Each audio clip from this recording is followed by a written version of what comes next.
दोस्तों, जैसे जैसे राम मंदिर के प्राण प्रतिष्ठा की तारीख नजदीक आ रही है, वैसे वैसे कहीं हैरान कर देने वाली चीज सामने आ रही है।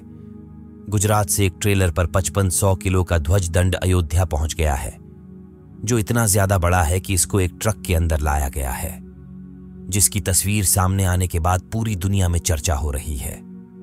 इसके अलावा गुजरात से 500 किलो का नगाड़ा पहुंचा है, जिस पर सोने की परत चढ़ी हुई है। 2400 किलो का एक घंटा पहुंचा है, जिसको प्राण प्रतिष्ठा के बाद में मंदिर के अंदर बजाया जाएगा। आखिर इतने बड़े घंटे को कारीगरों ने कैसे बनाया था? इसके अलावा 108 फीट लंबी अगरबत्ती गुजरात से अयोध्या पहुंची है। 7 दुनिया का सबसे बड़ा ताला भी बनाकर तैयार किया गया है। और क्या आप कल्पना कर सकते हैं कि 1100 किलो का दीपक भी बनाकर गुजरात से अयोध्या भेजा है। दोस्तों, ये सभी चीज इतनी ज्यादा अलग कि लोग दूर दूर से देखने को भी पहुंच रहे हैं। और होगा भी क्यों नहीं, करीब 500 सालों के लंबे संघर्ष के बाद भगवान श्री राम का मंदिर बनने जा रहा है। इसके अलावा भी दोस्तों, प्रभु श्री राम के मंदिर में ऐसे चमत्कार हुए हैं जिसकी अयोध्या से लेकर पूरे भारत में चर्चा हो रही है। सब कुछ आपको आज के इस वीडियो में बताएंगे। वीडियो शुरू करने से पहले कमेंट में जय श्री राम जरूर लिखें। अयोध्या में 22 जनवरी को राम मंदिर में रामलला की प्राण प्रतिष्ठा होगी। इससे पहले राम मंदिर का काम तेजी से पूरा किया जा रहा है। प्राण प्रतिष्ठा समारोह में खुद पीएम मोदी के आने के कारण तैयारियों को भव्य रूप दिया जा रहा है। देश भर के प्रतिष्ठित लोगों को 22 जनवरी को अयोध्या आने और प्राण प्रतिष्ठा समारोह मंड शामिल होने के लिए निमंत्रण दिया गया है। वीवीआईपी के आगमन के कारण उस दिन 50 से ज्यादा छापर और 100 से ज्यादा विमान यहां पहुंचने की संभावना जताई गई है। इसे देखते हुए तैयारियां की जा रही हैं। आम लोगों को परेशानी न हो, इसलिए उन्हें 22 जनवरी को अयोध्या नहीं आने की अपील की गई है। दोस्तों, जिस नगाड़े की वीडियो की शुरुआत में बात की थी, उसके बारे में आपको बताते हैं। इस नगाड़े को बनाने वाले डगबर समाज के 4 लोग श्री राम लला प्राण प्रतिष्ठा के दिन इसे मंदिर में बजाएंगे। इस नगाड़े पर सोने और चांदी की परत चढ़ाई गई है। 500 किलो के इस भव्य नगाड़े में लोहे और तांबे का इस्तेमाल हुआ है, ताकि नगाड़े को हजारों वर्षों की उम्र दी जा सके।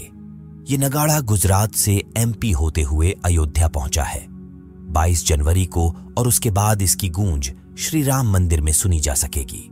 मगर जिस घंटे को राम मंदिर में ले जाया गया है, उसको बजाने के बाद उसकी धुन को 2 किलोमीटर दूर तक सुना जा सकता है। अब आप सोच रहे होंगे कि इतने बड़े घंटे को आखिर बनाया किसने है। बताया जा रहा है कि एटा के कारीगरों ने इस घंटी को बनाया है, जो वजन में करीब 2400 किलो भारी है। घंटी उद्योग की नगरी एटा के जलेसर से यह घंटा अयोध्या पहुंचा है। अष्टधातु के इस घंटे को सैकड़ों व्यापारी फूलों से सजे रथ में अयोध्या लाए हैं। इसे श्री राम जन्मभूमि तीर्थ क्षेत्र ट्रस्ट को समर्पित किया गया। इस घंटे की आवाज शांत माहौल में करीब 2 किलोमीटर तक सुनाई दे सकती है। इसके अलावा दोस्तों, श्री राम मंदिर को महकाने के लिए गुजरात के वडोदरा से 108 फीट लंबी धूप बत्ती अयोध्या ले जाई जा रही है। भरतपुर से होते हुए आगरा के फतेहपुर सीकरी और किरावली पर यह धूप बत्ती पहुंची। इसके पहुंचते ही सैकड़ों की संख्या में लोग हाईवे पर पहुंच गए और धूप बत्ती को देखकर जय श्री राम के नारे लगाने लगे। वडोदरा से शुरू हुआ सफर धूप बत्ती की शोभा यात्रा में बदल गया है, जिसका वजन 3110 किलो है, जो इतनी ज्यादा बड़ी है कि बहुत संख्या में लोग सड़कों पर इसे देखने के लिए पहुंच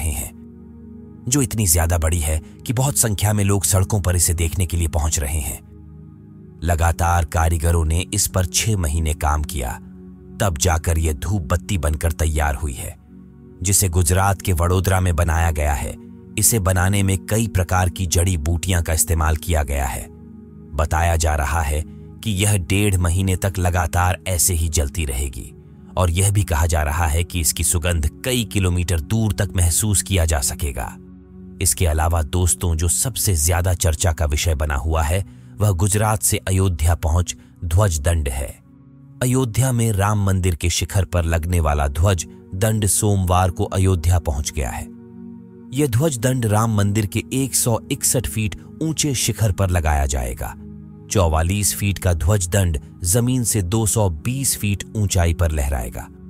22 जनवरी को प्रधानमंत्री नरेंद्र मोदी ध्वज दंड में धर्म ध्वजा लगाएंगे। अहमदाबाद की अंबिका इंजीनियरिंग कंपनी ने 9 महीने में इस ध्वज दंड को तैयार किया है। इसके अलावा दोस्तों, नेपाल से अयोध्या एक बहुत बड़ा काफिला पहुंचा है, जिसके अंदर करीब 3000 उपहार अयोध्या पहुंचे।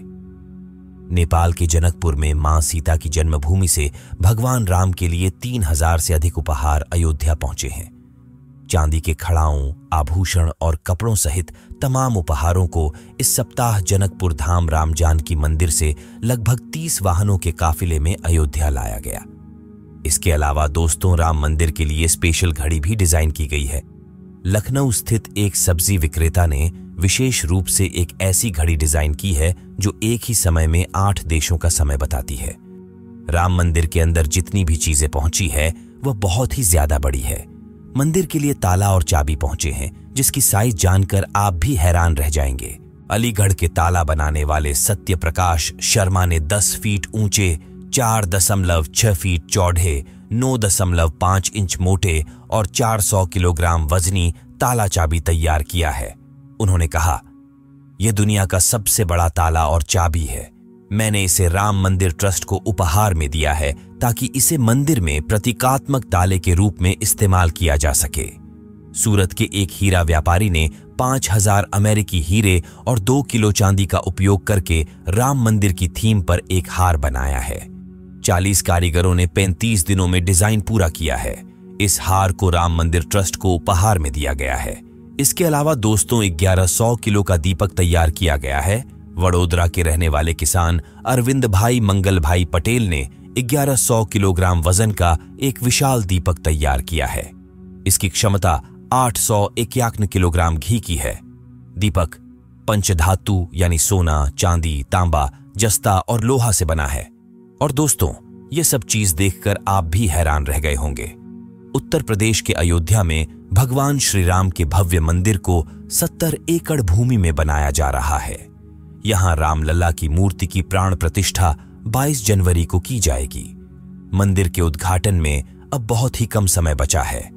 यहां तैयारियां जोर शोर से चल रही हैं। अयोध्या में उत्सव जैसा माहौल है। वहीं प्राण प्रतिष्ठा की पूजा को देश भर के 121 पंडित संपन्न करेंगे। इसके साथ ही 2 मंडप और 9 हवन कुंड तैयार हो रहे हैं। प्रत्येक हवन कुंड से खास महत्व और उद्देश्य भी जुड़ा हुआ है। अब दोस्तों, इसे लेकर आप क्या सोचते हैं, कमेंट के माध्यम से जरूर बताएं। जय श्री राम, जय श्री राम। दोस्तों, भगवान श्री राम की मूर्ति बनाने के लिए देश के 3 प्रसिद्ध मूर्तिकारों को बुलाया गया था। इन तीनों मूर्तिकारों द्वारा बनाई गई मूर्तियों में से सिर्फ एक मूर्ति का चयन किया जाएगा। दरअसल यह सब कुछ राम जन्मभूमि ट्रस्ट की बैठक में तय किया जाएगा कि आखिर भगवान श्री राम की कौन सी मूर्ति मंदिर के गर्भगृह में रखी जानी है। बाद में भगवान की उसी मूर्ति की पूजा की जाएगी। अब दोस्तों, आपके दिमाग में भी सवाल उठ रहे होंगे कि भगवान श्री राम की इतनी खूबसूरत मूर्ति बनाने वाले वह 3 मूर्तिकार कौन है? आखिर इनके पास ऐसी कौन सी कला है जिसकी वजह से इन्हें भगवान श्री राम की मूर्ति बनाने के लिए लाया गया? दोस्तों, यह तीनों मूर्तिकार देश के अलग अलग जगह से अयोध्या पहुंचे हैं, जिसमें राजस्थान से सत्यनारायण पांडे, मैसूर के अरुण योगीराज शिल्पी और बेंगलुरु के जेएल भट्ट हैं। बताया जा रहा है कि सत्यनारायण पांडे ने भगवान राम की श्वेत रंग की प्रतिमा बनाई है, वहीं मूर्तिकार अरुण योगीराज और जीएल भट्ट ने श्याम रंग की प्रतिमा बनाई है।